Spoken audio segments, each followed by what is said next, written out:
제가 들려드릴 100번째 소설은요, 존 스타인백의 생쥐와 인간입니다. 존 스타인백은 미국이 자랑하는 작가예요.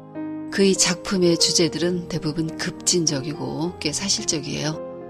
신문 기자를 한 적도 있었는데 너무 기사를 주관적으로 써서 해고당했어요. 작가가 되었고 초기에는 경제적 어려움에 시달렸지만 1937년 이 책 생쥐와 인간을 발표하고 유명한 작가가 되었어요. 1939년에 분노의 포도를 출간하고 다음 해에 퓰리처상을 받았어요. 퓰리처상은 바로 전해에 발표된 작품 중에서 선정해 주는 상입니다. 1968년에 노벨 문학상도 받았습니다. 존 스타인백의 고향은 캘리포니아주 북부에 있는 셀리너스 계곡 부근이에요. 이 지역이 그의 소설에 많이 나오는데요. 대표적인 게 에덴의 동쪽입니다.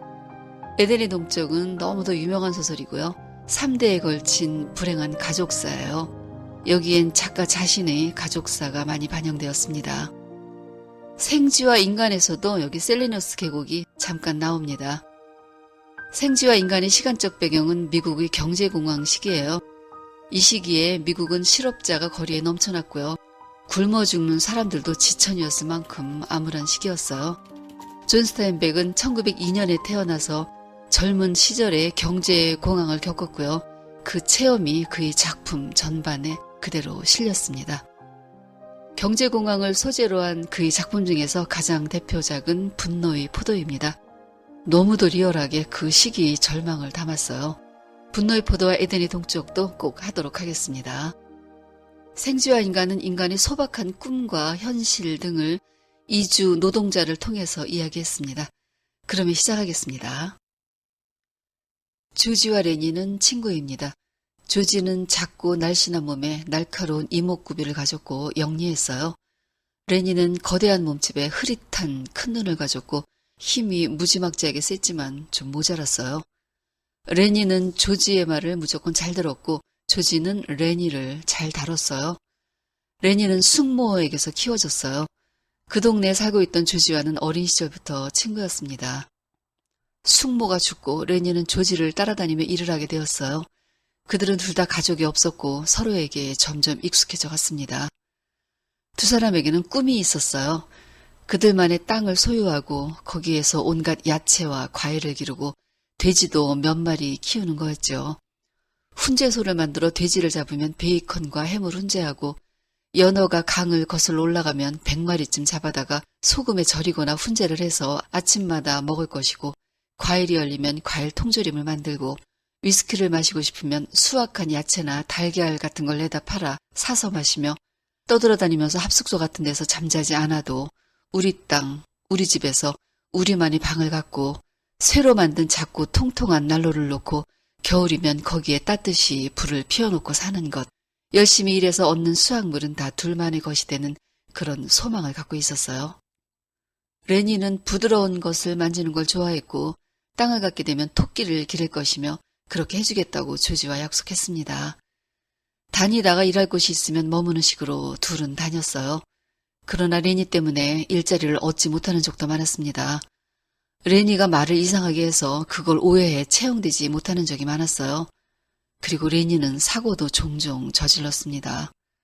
한 번은 어떤 곳에서 부드러운 것을 만지기 좋아하는 레니가 빨간 드레스를 입은 여자의 부드러운 옷을 만졌고 여자는 기겁을 해서 비명을 질렀어요. 여자의 비명소리에 레니의 머릿속은 뒤죽박죽이 되었고 어쩔 줄 몰라 옷을 더 꽉 붙들었어요. 사람들은 레니가 강간을 했다고 생각해서 혼을 내주겠다면 몰려왔고 둘은 도망을 쳤습니다. 그건 레니가 나빠서가 아니라 단지 부드러운 것을 만지고 싶어서였어요. 레니는 작은 생쥐를 자주 주머니에 넣어갖고 다녔는데 그건 만지고 싶어서였죠. 그러나 생쥐는 번번이 레니의 크고 조절 안 되는 소나기 힘 때문에 죽곤 했고 조지는 갖고 다니지 말라고 결국 죽이게 되지 않는가를 강조하며 잔소리했어요. 샌프란시스코에서 남쪽으로 200km 떨어진 셀리너스강 부근 지역의 농장에 일자리를 얻었습니다. 그날은 숲에서 노숙을 하면서 조지는 레니에게 내일 농장에 가서 주인에게 아무 말도 하지 말고 자기가 말을 다 할 테니 그냥 듣기만 하라고, 말을 했다간 네가 어떤 놈인지 알게 될 거고 그러면 일자리를 얻을 수 없다고 가만히 있으라고 강조했습니다. 조지는 레니 때문에 화가 나면 너만 없으면 아주 멋지고 편하게 살 거였다고 혼자 일자리를 얻어 아무런 말썽 없이 일하고 월말이 오면 $50를 받아 읍내에 가서 즐기고 호텔에 들어가 자고 당구나 카드게임을 할 수 있는데 너 때문에 일자리에서 번번이 쫓겨나고 다시 일을 구하러 전국 각지를 헤매고 다니고 있다고. 내가 말썽을 일으키고 나쁜 짓을 하면 그걸 수습하고 빼내오느라 이제 지쳤다고 소리를 질렀어요. 그러다가도 레니 풀 죽은 얼굴을 보면 마음이 약해져서 농담한 거라고 너랑 있는 게 나도 좋다고 제발 생지만 죽이지 않았으면 좋겠다고 말했습니다. 레니는 자주 조지에게 자신들이 소망을 말해달라고 했어요. 그러면 조지는 늘 하던 이야기, 땅을 소유하고 집을 짓고 야채나 과일을 기르는 이야기를 했어요. 말의 중간에 레니는 토끼를 기르게 해달라고 끼어들었고 조지는 그러라고 했습니다. 그리고 조지는 또 늘 하는 이야기를 했죠. 농장에서 일하는 대부분의 사람들은 돈이 조금 모이면 읍내에 가서 다 날려버리고 또 다른 농장에 가서 죽자고 일하는 인생이라고 했어요. 그러면 레니가 그 말을 받아서 우리는 어떤가 말해달라고 하면 조지는 우리한테는 미래가 있다고 대답하고 이어서 레니가 왜 다르냐 하면 자신은 조지가 돌봐주고 조지는 자기가 돌봐주기 때문이라고 말하면서 기뻐했습니다. 레니는 그 말들을 다 외웠고 그 말을 듣고 할 때 가장 행복해했으며 자꾸 이야기해주기를 원했어요. 다음 날 아침에 일어나 농장으로 가기 전 조지는 혹시 농장에서 나쁜 일이 생겨 피해야 될 경우가 생기면 여기에 와서 숨어 있으라는 당부를 했어요. 실제로 그동안 레니는 자주 나쁜 일을 본의 아니게 만들었기 때문이었죠. 그들은 새로운 농장에서 일하게 되었습니다. 다행히 레니는 주인 앞에서 이상한 말을 안 하고 가만히 있었어요. 뭘 물어도 대답 안 하는 레니를 이상하게 생각하는 주인에게 조지는 좀 모자라기는 해도 힘이 엄청 세서 일을 잘한다고 강조했어요. 농장 안의 합숙소는 직사각형 건물이었고 벽을 따라 침대가 쭉 놓여 있었어요. 둘은 짐을 풀고 농장에서 일을 시작했습니다. 주인은 괜찮은 사람이었지만 주인의 아들 컬리는 성질이 나빴어요. 라이트급 권투 선수를 했었는데 얼마 전 결혼한 자신의 아내를 의심했어요. 그녀는 남자들에게 관심이 있어서 자주 합숙소를 기웃거렸어요. 컬리는 하루 종일 자기 아내가 어디 있는지를 묻고 다녔죠. 컬리의 아내는 화장을 진하게 했고 머리는 소세지처럼 동그랗게 말아 늘어뜨리고 있었어요. 그녀를 처음 보았을 때 레니는 매혹된 표정으로 보고 있었습니다. 조지는 저 여자는 해픈 여자라고 눈길도 주면 안 된다고 괜히 큰일 당할지도 모르니까 조심하라고 누누이 말했어요. 그들은 이곳이 왠지 마음에 안 들었습니다. 레니는 가자고 졸랐고 조지는 돈을 벌 때까지 버텨야 한다고 말했어요. 농장에서 일하는 사람 중에 슬림이라는 사람이 있었어요. 슬림은 마부예요. 그는 마부로서 탁월한 능력이 있었고 말을 채찍으로 때리지 않고도 다룰 줄을 알았어요. 행동은 무게가 있고 차분한 사람으로 그가 느리게 뱉는 말에는 단순한 생각을 넘어선 통찰이 담긴 듯 했어요. 정치에 관해서든 사랑에 관해서든 그가 하는 말은 모두 그대로 받아들여질 만큼 그는 신뢰를 받았고 권위가 있었습니다. 나이는 35으로도 보였고 50살로도 보였어요. 슬림은 새로운 조지와 레니에게 관심을 보였어요. 둘이 함께 다니는 걸 신기해했지요. 대부분의 사람들은 혼자 다니고 아무한테도 신경 쓰지 않는데 그렇게 정신 나가 보이는 친구와 영리한 친구가 함께 다니는 게 이상하다는 거였죠. 조지는 레니는 2달뿐이고 실은 자기도 레니와 다니니까 좀 나아 보일 뿐 그리 똑똑한 건 아니라고 말했어요. 조지가 말할 때 슬림은 신처럼 차분한 눈길로 바라보고 있었어요. 조지는 그날 슬림에게 레니와 자신의 이야기를 많이 했습니다. 레니가 둔했기 때문에 그동안 짓궂은 장난을 많이 쳤었고 레니는 멍청해서 그가 자기를 갖고 노는 거라는 것조차 알아차리지 못했다고 말했어요. 절벽에서도 그대로 걸으라고 하면 그대로 걸어갔고 어떤 때는 조지가 화가 나서 레니를 두들겨 팬 적도 있었지만 그냥 맞고만 있었어요. 마음만 먹었다면 레니는 맨손으로 조지 몸의 뼈를 다 부스러뜨릴 수 있으면서도 손가락 하나 대지 않았어요. 한 번은 일행들과 세크라멘토 강변에 모여있을 때 자신이 잘났다는 걸 일행에게 보여주기 위해 레니에게 강물에 뛰어들라고 명령했어요. 레니는 수영을 할 줄도 모르면서 그 말에 강에 뛰어들었고 다들 달려가 간신히 구해낸 적도 있었어요. 레니는 조지가 자기를 구해줬다고 고마워했죠. 그 이후로는 레니에게 그런 장난을 치지 않게 되었다고 말했습니다. 레니가 귀찮을 때도 있었지만 이제는 같이 다니는 게 익숙해져 버렸고 헤어질 수 없게 되었다고 했어요. 슬림은 자기가 보기에 레니는 좋은 사람이라고 말했습니다. 농장에는 배불뚝이 칼슨이라는 남자도 있고 젊은 휘트도 있었고 캔디라는 노인도 있었어요. 캔디는 손이 하나 없는 불구예요. 여기 농장에서 일하다가 한 손을 잃었기 때문에 농장에서는 그가 일을 더디게 하더라도 계속 고용하고 있었어요. 한 손을 잃은 배상금으로 250달러를 받았습니다. 그는 늙은 개를 한 마리 키우고 있었는데 그 개는 너무 늙고 병들어 제대로 걷지도 못했으며 눈도 멀었고 이빨이 다 빠져 먹지도 못했어요. 합숙소 사람들은 캔디에게 개를 총으로 쏴 죽여야 한다고 말했어요. 이렇게 살게 두는 건 개한테 못할 짓이라는 거였죠. 그러나 캔디는 새끼 때부터 데리고 있던 개를 차마 죽일 수 없다고 했어요. 지금은 이렇지만 한때 최고의 양치기 개였다고 아무리 말해도 사람들은 살아있는 게 괴로울 거라고 말했어요. 밖으로 데리고 나가 뒤통수를 제대로 쏘면 고통 없이 바로 죽을 거라고 했습니다. 캔디는 결국 동의했고 칼슨이 총을 들고 개를 데리고 나갔어요. 캔디는 며칠 동안 우울함에서 빠져나오지 못했습니다.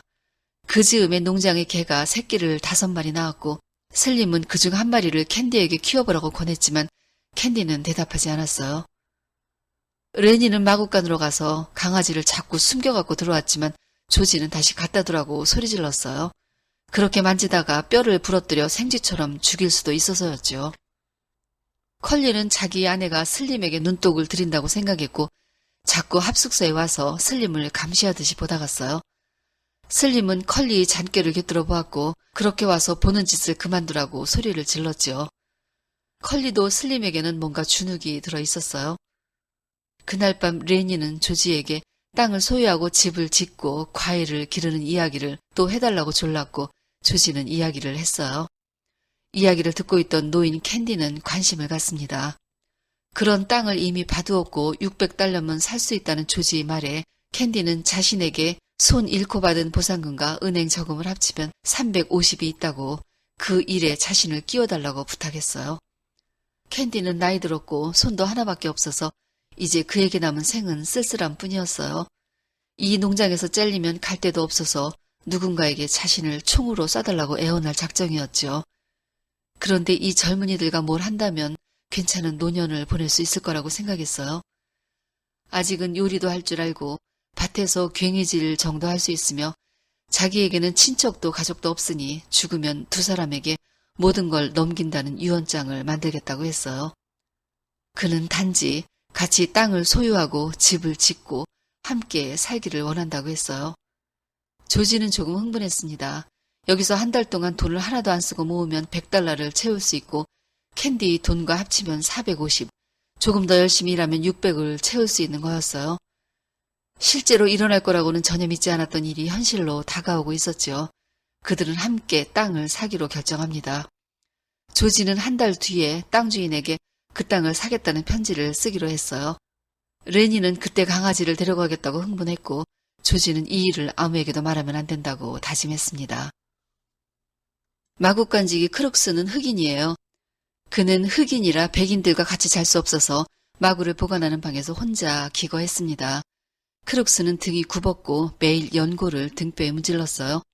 그의 방은 단정하게 정돈되어 있었고 책도 있었는데 사전과 1905년판 캘리포니아주 민법책도 있었으며 잡지책도 있었어요. 그는 자부심이 강하고 초연한 사람으로 다른 사람들과 거리를 두고 살았습니다. 토요일 밤에 레니가 크룩스의 방으로 들어왔어요.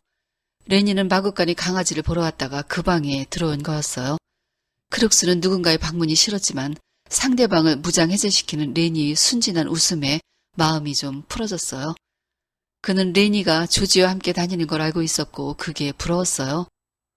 혼자 있는다는 건 힘들고 외로움은 결국 병을 얻게 만든다고 생각했기 때문이에요. 레니에게 혼자 있으면 책을 읽어야 하지만 책은 아무 소용이 없고 누군가 옆에 있어야 한다고 말했죠.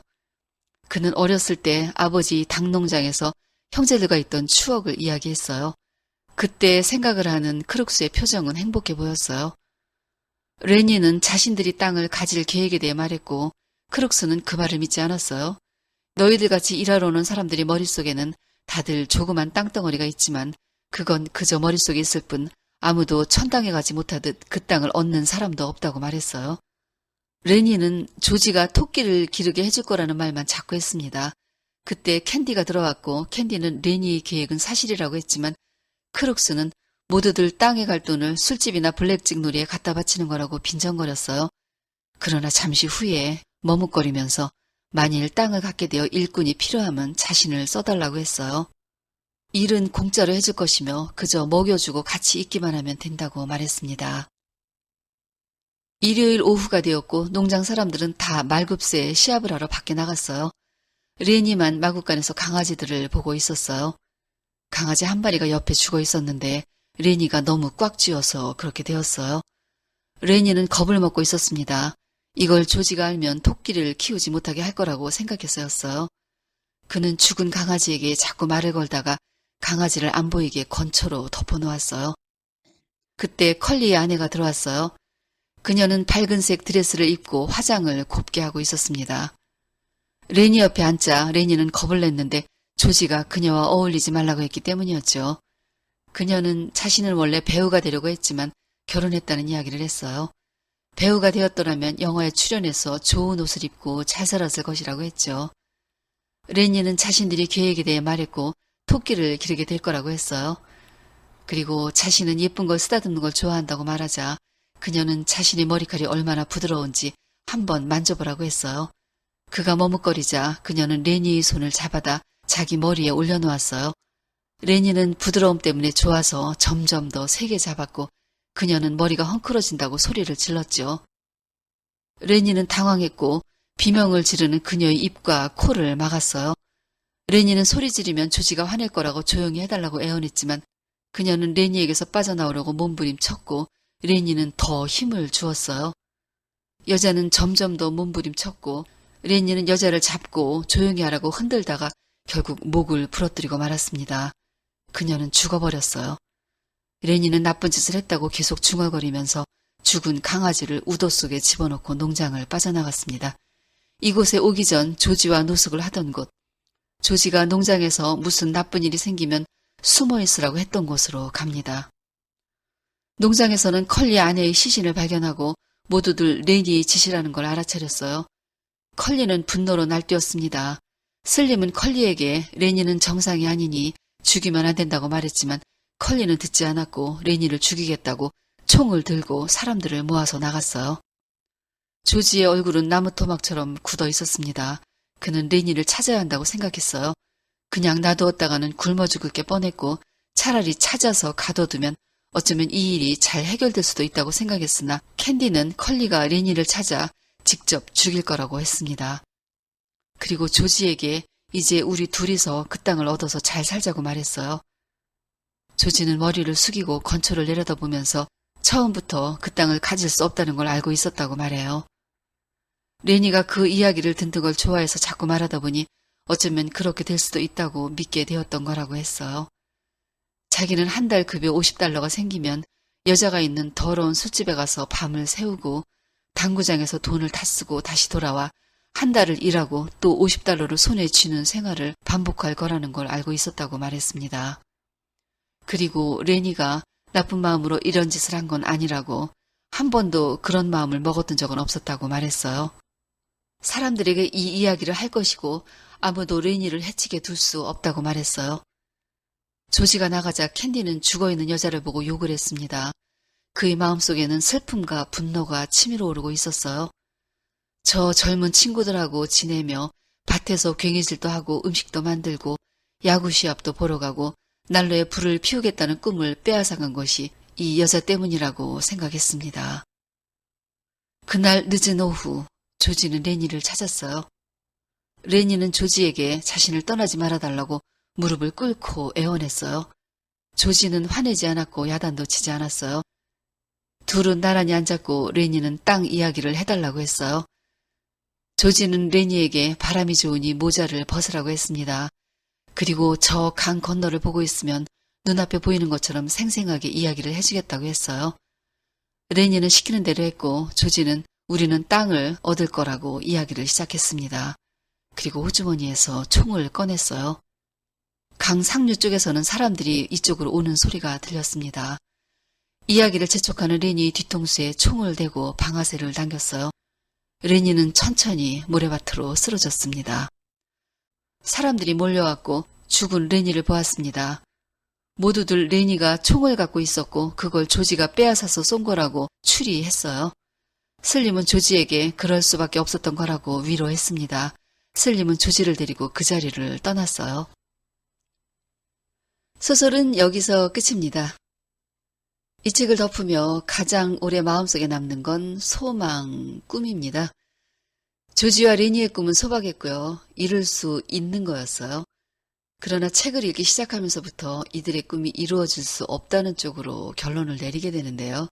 그건 꿈이라는 것의 실체 때문일 겁니다. 땅을 갖는 것에 대해서 흑인 크룩스는 부정적이었어요. 그는 아마 인종차별 때문에 되는 것보다 안 되는 것에 익숙해져 있기 때문일 거고요. 캔디는 결사적으로 함께하기를 매달렸죠. 그에겐 선택지가 없어서였을 겁니다.